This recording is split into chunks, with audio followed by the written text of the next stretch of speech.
Baik, selamat pagi adik-adik mahasiswa semester 3. Semester 3 apa semester 1? Ingatnya ngajar semester 3, semester 1. Di sini kita akan mempelajari tentang hidrodinamika dan penerapannya dalam pelayanan kebidanan. Mengapa kita harus mengetahui fisika, anatomi, fisiologi dari kesehatan untuk mengetahui bagaimana sih hubungannya dengan penerapannya dalam pelayanan kebidanan. Nah, pengertian dari hidrodinamika itu adalah merupakan ilmu yang mempelajari tentang cairan. Fluida itu adalah cairan yang mengalir, yaitu zat yang mengalir. Menurut adik-adik, yang mengalir di tubuh kita itu apa saja? Darah, ya, terutama darah. Apalagi yang mengalir? Apalagi? Bentuk dari aliran atau pembuangan dari peredaran darah itu adalah berupa keringat dan air seni, air mata juga, ya, semua sekretnya tuh keluar, ya. Itu yang dikeluarkan melalui darah. Jadi kita akan mempelajari juga atau meneliti mengenai zat yang mengalir yang meliputi tekanan, kecepatan aliran dan lapisan-lapisan yang apabila melakukan gesekan. Jadi hidrodinamika itu bagaimana dia melakukan gesekan.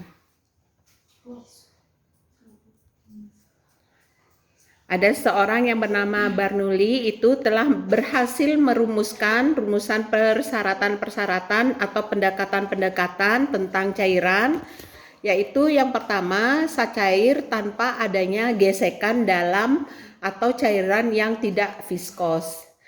Yang kedua itu adalah zat cair yang mengalir secara stasioner, yaitu tidak berubah dalam hal kecepatan, arah maupun besarnya yang selalu konsisten. Kemudian ada juga zat cair yang mengalir secara steady, yaitu mengalir melalui lintasan tertentu. Yang keempat itu adalah zat cair yang tidak mempet atau dia selalu berjalan di sebuah pembuluh darah dan mengalirkan sejumlah cairan yang sama besarnya. Nah, ini secara teorinya yang akan kita bahas satu persatu. Jadi untuk kalian ini tidak perlu dihafal tapi perlu dimengerti. Nah, contohnya dari ilmu hidrodinamika ini adalah yang pertama aliran darah. Apakah kalian sudah belajar tentang sistem peredaran darah? Sudah hafal? Kalau sistem peredaran darah itu harus hafal. Belum nanti kalian dihadapkan dengan sistem peredaran darah janin. Jadi sistem peredaran darah itu harus dihafalkan. Gimana cara menghafalkan? Siapa yang ngajar kemarin? Sistem peredaran darah. Ya, jadi itu ya wajib hafal ya. Walaupun di mata kuliah yang mana, yang penting sistem peredaran darah itu harus hafal ya, harus bisa lah mengerti. Sistem aliran darah itu ada dua, yaitu sistem sirkulasi umum atau sistemik dan ada sistem sirkulasi paru-paru atau pulmoner. Di mana sistem pembuluh darah yang umum itu beredar ke seluruh tubuh, ke peredaran darah. Sedangkan sistem sirkulasi pulmoner itu sistem peredaran darah pendek namanya. Jadi antara jantung dan paru. Jadi mereka atau jantung dan paru itu masih ingat kan anatominya, jadi memompakan darah sehingga itu harus benar-benar dalam keadaan fit. Kalau tidak akan menjadi suatu kondisi yang kemarin kita belajar RJP, resusitasi jantung paru. Jadi resusitasi jantung paru itu adalah untuk mencoba atau untuk memberikan tindakan terhadap aliran darah pendek. Agar aliran darah ini dapat mengalir dan mencapai seluruh tubuh, maka diperlukan adanya tekanan darah minimum yang disebut dengan critical closing blood pressure. Sedangkan tekanan minimal ini diperlukan untuk membuka rongga darah yang kecil, jadi ada peredaran darah. Alat untuk mengukur peredaran darah atau alat untuk mengukur tekanan darah, tahu? Apa namanya? tensimeter ya. Nah, ini mungkin saya sekilas saja tentang sistem sirkulasi sistemik atau sistem sirkulasi darah yang besar. Kalian masih anatomi jantung. Jantung terdiri dari berapa bilik? 2 atrium, 2 bilik, kanan kiri, masih ingat ya? Jadi jantung di bilik atau ventrikel kiri menuju ke aorta, dari aorta menuju ke arteri, dari arteri menuju ke arteriole, kemudian ke kapiler, kemudian menuju ke vena cava, kemudian anastomosa atau menuju ke vena, kemudian begitu lagi dibawa ke jantung, ke serambi kanan. Jadi sirkulasinya seperti itu. Gambarnya udah dikasih kemarin? Sudah ya, nanti diingat-ingat kembali ya.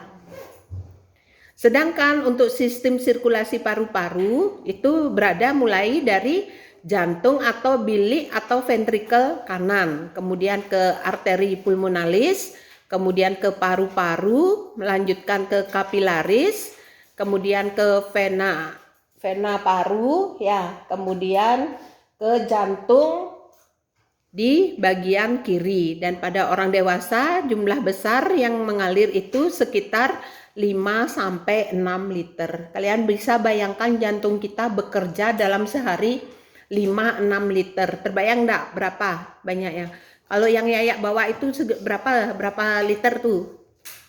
Kurang lebih 600 mili. Jadi 10 kali lipatnya itu jantung bekerja, sehingga hal yang tidak pernah berhenti untuk bekerja di dalam tubuh kita apa? Jantung. Kalau jantungnya berhenti, mati. Sebelum mati dilakukan RJP ya, untuk tindakan henti jantung. Kemudian darah itu akan terus berputar mengalir di dalam sistem sirkulasi sistemik dan paru-paru tanpa henti. Itu yang pertama untuk hidrodinamika. Yang selanjutnya ada namanya laju endap darah atau disebut dengan erythrocyte sediment rate. Ini biasanya dilakukan pemeriksaan laboratorium sebelum kita melakukan tindakan operasi. Jadi kalau ada yang dioperasikan kadang di sini ditusuk. Yang kemarin pernah operasi siapa? Dapat enggak ditusuk? Ditusuk untuk biar tahu laju endap darahnya gimana. Apakah dia berapa detik membekunya?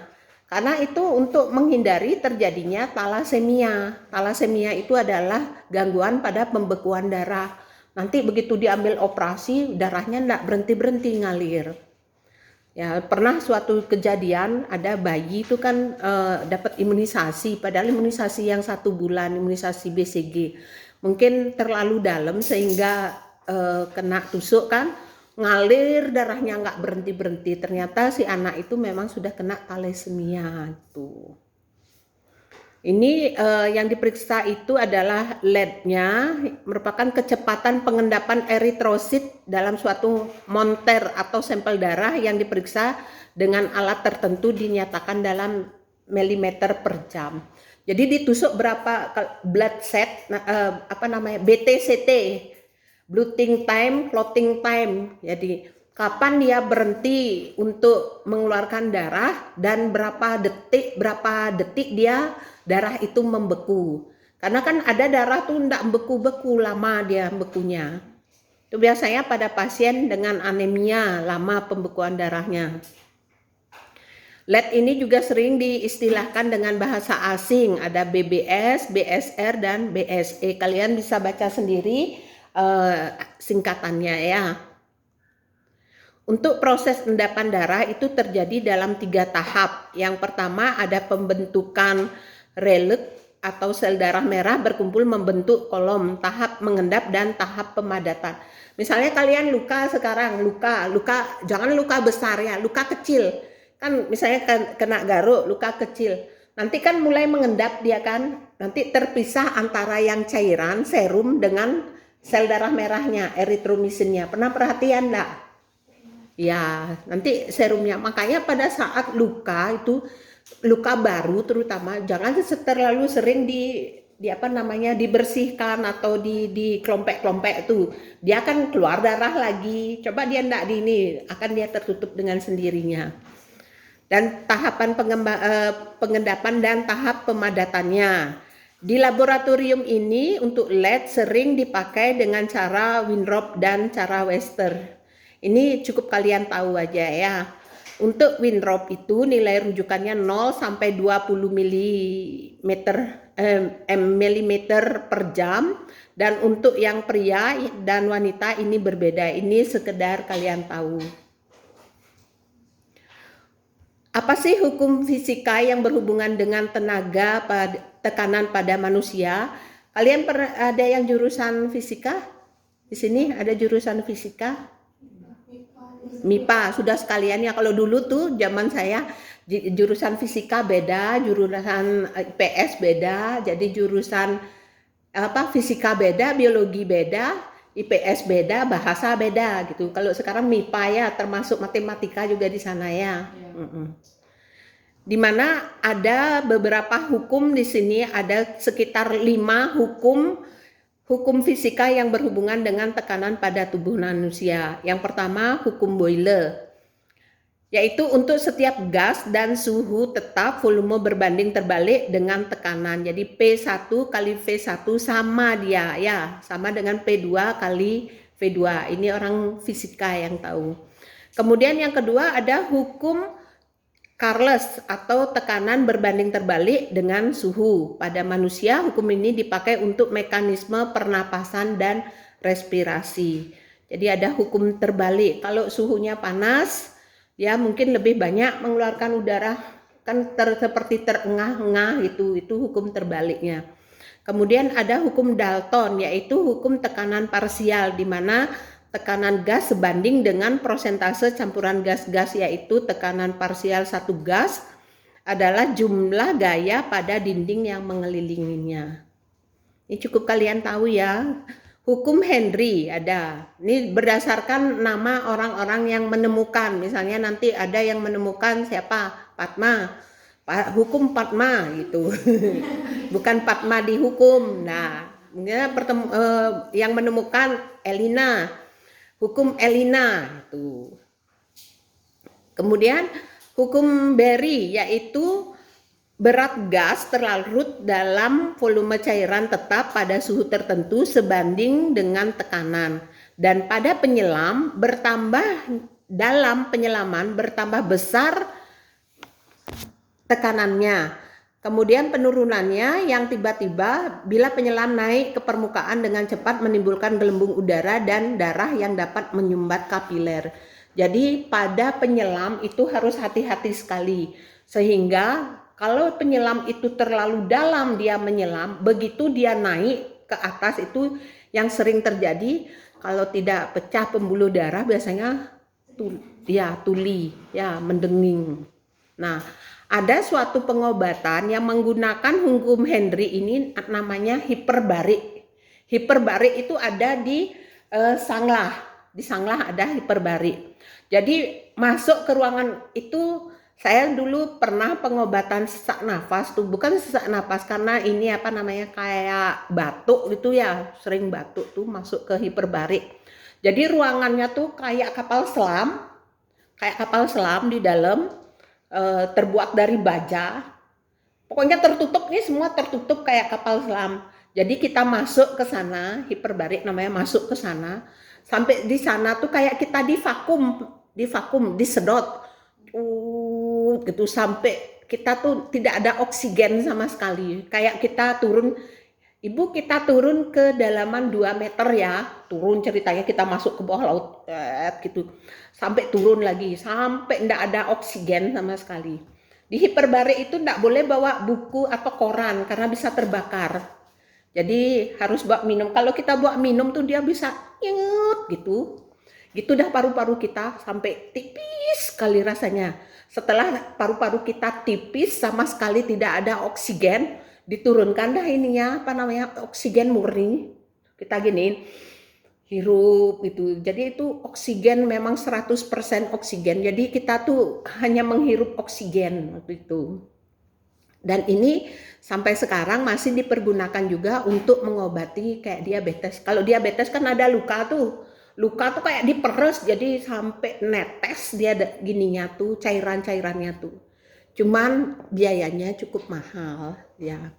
Kalau ibu-ibu yang di hiperbarik itu terus terang tuh dia awet muda karena apa? Satu dia menggunakan apa namanya? Kena oksigen murni ya, oksigen murni sekali. Yang kedua, suntik vitamin C, jadi sehat gitu. Memang jauh dibandingkan kita. Pada saat ikut terapi itu memang turun berat badan. Ayo kita ikut ya. Laila juga biar kempes. Tapi memang pada saat itu tuh memang biayanya mahal dan tidak ditanggung BPJS dulu itu tahun 2007 kalau tidak salah. Memang saya tahunya tuh ya resikonya mendenging, telinga mendenging. Sama kayak kita naik pesawat. Kalau naik pesawat tuh kan kadang pramugari ngasih apa? Permen. Ya, dikasih permen biar gitu, biar enggak genderang telinganya kita pecah ya. Kemudian tekanan ini yang sangat berperan yaitu prinsip Pascal. Ya, prinsip Pascal yaitu tekanan yang diberikan pada semua zat cair dalam bejana tertutup diteruskan ke semua arah dengan besar yang sama. Contohnya fisika urinaria atau kandung kemih. Jadi kalau kandung kemih kita penuh, kan kita ada perasaan ingin untuk berkemih ya. Begitu juga benda yang terletak di dalam cairan mempunyai tekanan yang sama pada seluruh permukaan. Contohnya janin dalam cairan amnion. Jadi kalau saya bilang kemarin kan saya kasih tebak-tebakan kalian kayak gajah tuh yang besar apanya? Masih ingat? Kandangnya. Sama halnya dengan janin. Pada saat usia muda atau usia kehamilan kecil itu dia janin itu yang besar tuh perutnya besar, ibunya tuh janinnya kecil karena dia ada amnion ya. Amnion tahu air ketuban. Jadi untuk menghindari dia dari benturan. Jadi dia bebas bergerak kayak berenang dia di dalamnya kayak ikan ya. Kalau setelah dia semakin membesar janin itu baru nanti janinnya membesar air ketubannya yang sedikit sehingga menjadi sempit. Kalau dia sudah sempit kepala janin, kalau sudah di bawah dia tidak akan bergerak lagi ke atas. Tapi kalau di bawah usia 32 minggu itu masih janin tuh masih renang kemana dia maunya, tendang-tendang gitu misalnya. Makanya ada anggapan ibu hamil tidak boleh pakai minyak kayu putih nanti panas anaknya. Sedangkan bayi itu kan sudah dilindungi oleh air ketuban, dia yang menetralisir. Ini kena juga di hukum terbalik tadi. Ya, itu apa namanya? Bagaimana fisika itu berfungsi di bidang kebidanan. Selanjutnya ini kita berbicara tentang tekanan darah ya.